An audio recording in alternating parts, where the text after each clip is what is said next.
Yo, this is Rampant Killer already, the danger already.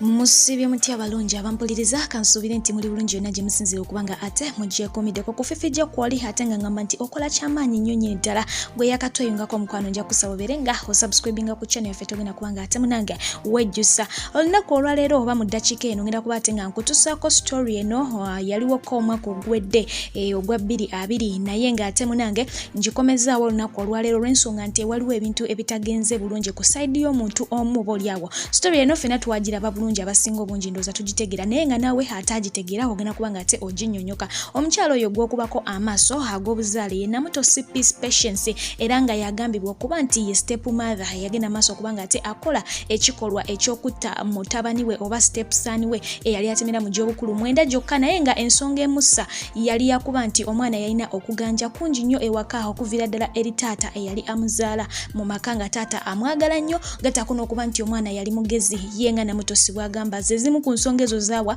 zagamba ezamuviirako kubanga ate atta omwana wa munne eyali atemera mu gy'obukulu 9 gyokka naye nga bw'olabaawo yali agenda maaso okubanga ate ademonstrating la poliisi obanga alaga poliisi engeri gye yagenda maaso okubanga ate akola ekikolwa eky'obutemu ku mwana gwe yatta era nga mu kusookera ddala nga baakakizuula nti omwana attiddwa omukyalo ono yasooka ne yeegaana mu nsonga ze nga agamba nti si yasse omwana afiiridde mu kiyigo naye okusinziira ku bantu nga bwe baali boogera engeri gye baali balabyemu embeera yali ku ssiini nga bagamba nti omwana yali tafiiridde mu kiyigo omwana yafiira mu buliri ate oluvannyuma lw'ennaku 3 ng'omusango guno gumaze okubanga ate kugenda ku poliisi omukyalo ono gw'olaba yavaayo bw'atyo n'abeera nga akkiriza omusango gwe n'agamba nti ddala kituufu omwana nze namuse naye ng'ensonga emussa alina okuganja kungi eri taata we ate nga mugezi nnyo nnyini ddala ekintu ekyandetera okuba nga mpulira obujja neŋŋamba kambeere ng'ate mujja mu bulamu obw'ensi eno okwo nno n'agattako okubanga ate annyonnyola poliisi butya bwe yatta omwana era nga baddayo mu nnyumba ekikolwa ekyagenda mu maaso okubanga ate kibeererawo n'abalaga nga bwengenda okubanga ate nkulaga mu maaso eyo obeere nga omwerabirako era nga omwewulirirako ng'agenda mu maaso okubanga alaga poliisi ekikolwa nga bwe yakikola era nga yamutisa tawero yamutugira mu buliri awo oluvannyuma n'abeera nga ate amuddusa mu ddwaliro ate n'ajyotekajyoteka ebintu nga agamba nti yafiira mu kiyigo naye mwennyini yamala ate neyeerumiriza ku poliisi mu maaso ga poliisi era nga bw'olaba akatambi kakwatibwa poliisi ensonga emundeseza olunaku olwaleero ono gw'olaba yakwatibwa bulungi nnyo olw'ensonga nti mwennyini ya confessing okitegeera yeeyogerera mwennyini nga tewali kugamba nti tugende mu kooti tuwoze omusango yeegaane nedda wabula yeeyogerera mwennyini nga bw'omulaba n'alaga buli kimu nga ekyali kigenda mu maaso mu bufunze waali teweetaaga bujulizi busingako buno ono gw'olaba yatwalibwa mu kkomera ekitalya naye nannyini musango guno oba maama nannyini mwana avuddeyo bw'atyo nga ayita wali eri ku kakensa w'omukulu kakensa oyo tumumanyi bulungi Kakensa Media n'abeera nga amutegeeza nti munange embeera egenda mu maaso nange sigitegera omukyalo ono yavaayo bulungi n'abeera nga yeerumiriza okutta omwana wange ne babeera nga ate munange bamusiba naye ekyamala enviri ku mutwe omukyalo ono baamuta era nga baamuteera ku bail omuntu eyeerumiriza obulungi nti yasse okitegeera teyaweza na mwaka mu kkomera ne bamuta bamala okumuta omukyala yasalawo batandika okubanga ate munange bawere ennemba n'emisango naye ekyamala enviri ku mutwe ye poliisi okubanga ate egenda mu maaso okubanga emutegeeza n'abakooti nti omusango bakyagunoonyerezaako omuntu ategeera obulungi abeera yeebuza nti kunoonyereza nabaki okugenda mu maaso oba okukolebwa nga ye mwennyini kakola musango yeerumiriza mu maaso ga kamera nga n'obujulizi mu buyina agamba yatta kati kunoonyereza nabaki poliisi kweyogerako ate kisinza okubanga kimumala enviri ku mutwe kwe kuba nti munange bagenda mu maaso okubanga ate emisango bagitambuza mu kooti eya Buganda Road naye nga omukyala mwennyini gwe bawawaabira oba gwe boogerako essaawa eno eyateebwa ku kakalu talabikako mu kooti oba okitegeera kwegamba ali eyo aliisa buti ye ekiki ekyakola kyaggwa ate nga mu byonna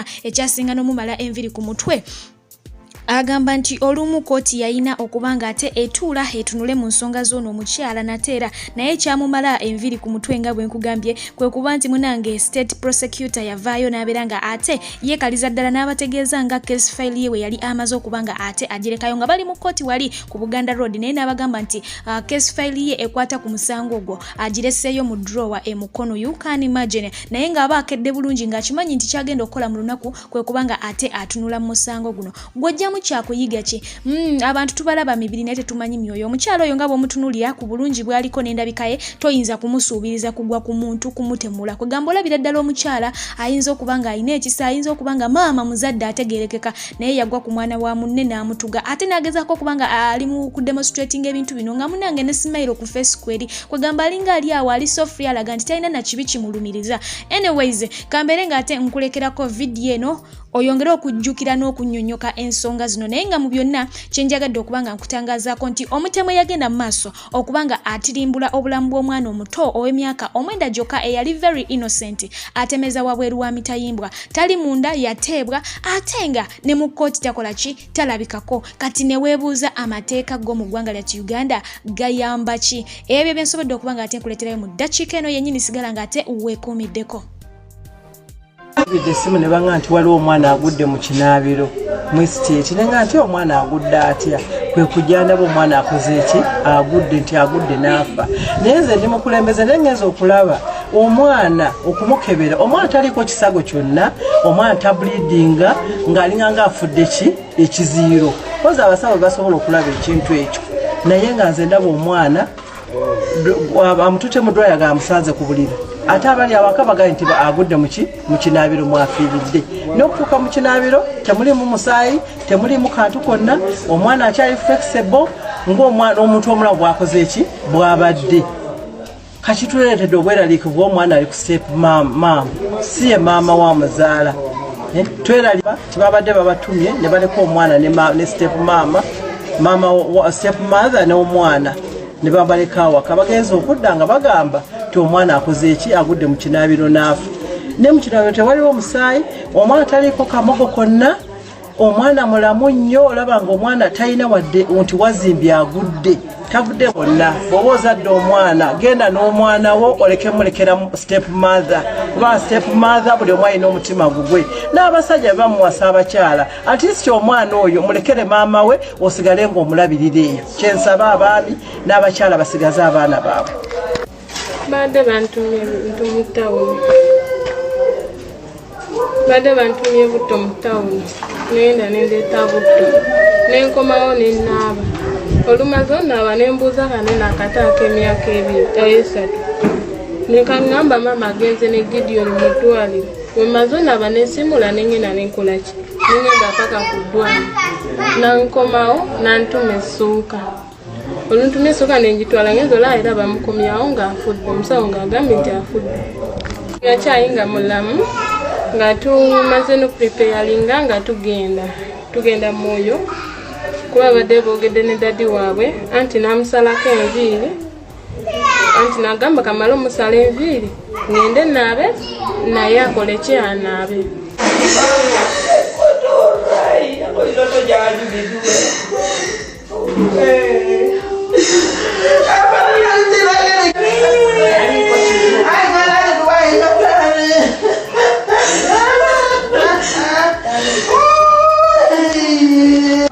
Omwana yakoze eki afuna ku state wali bageze omuntu osanga mulamu nga mufu namusawa sano ne salifudeko nnyo nandi byaka bakoze eki nange kange face w'ekitundu kino fe okutegeerako okufa kw'omwana ono tutegedde saa 6 dakiika nga 3 nti waliwo omwana aseredde n'agwa mu kiraabiro olutuuse awo ne poliisi era bankubidde essimu nengenda ku poliisi nefuna abaisirikale nembaleeta bakola okunoonyereza kwabwe naye statement nga zaawukana mama omwana agamba omwana aseeredde n'agwa media agamba bavuddewo ku makya n'abatuma engatto simanyi n'omuvuka omulala ne basigalawo mama omuto omwana abadde ku step maaza bagenza okukomawo ne bagenda mu kinaabiro okunaaba baafuluma mu kinaabiro nalaba nga bayingiza mayiti ti omwana aseredde n'akola ki n'agwa ate yo media agamba nti omwana amulese mu buliri nga yeebase okwo tulina mu mitima gwa nga mundowooza ngaffe abantu omwana taliiko yadde kaddamejo konna ku mutwe wadde ku mubiri gwonna yadde akantu konna wabula ffe tulina muli nti omwana ono bandiba omwana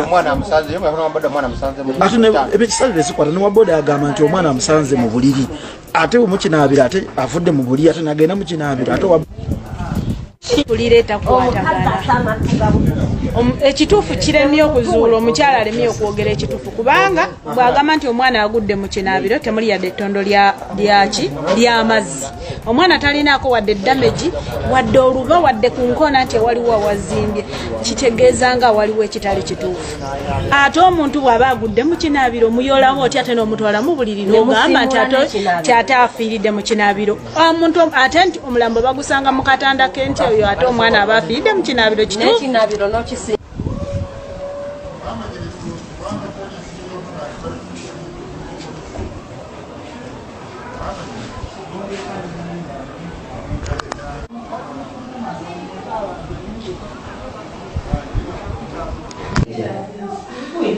Just have one. Hello.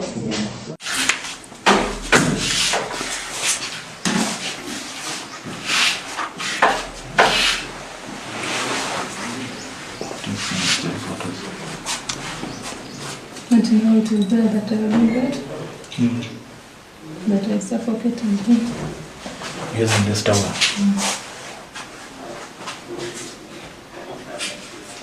Was it wet, the tower? So I think wet since the third. That was his tower? Okay.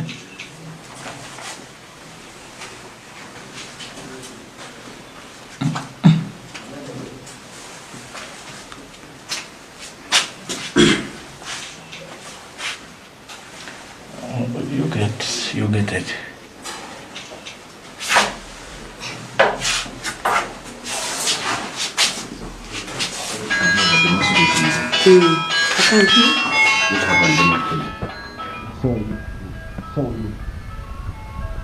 You called him from the bathroom.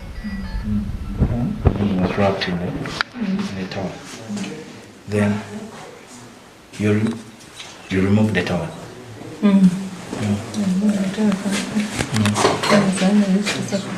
How are you doing it? Some things I don't even remember very well. Yeah. Because at that moment, I don't know.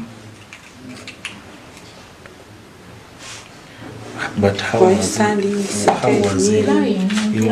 I mean you yourself. Him. He was lying. I was sitting.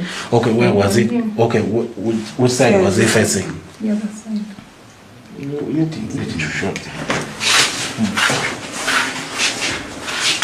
So you brought him here? Yeah. Yes. So you are pressing the towel over his face or what?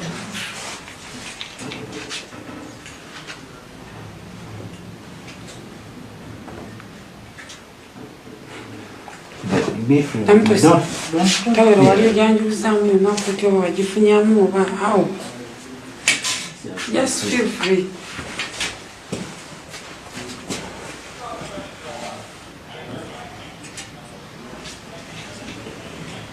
Unasooka aveewo?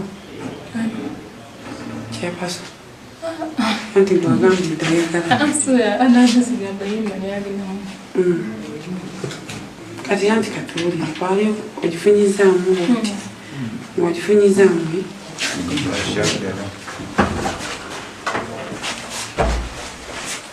then pati ki tawero ayina akatambala ekajjiramu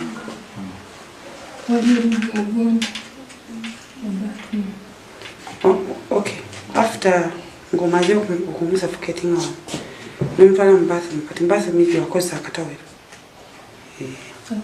akatambala.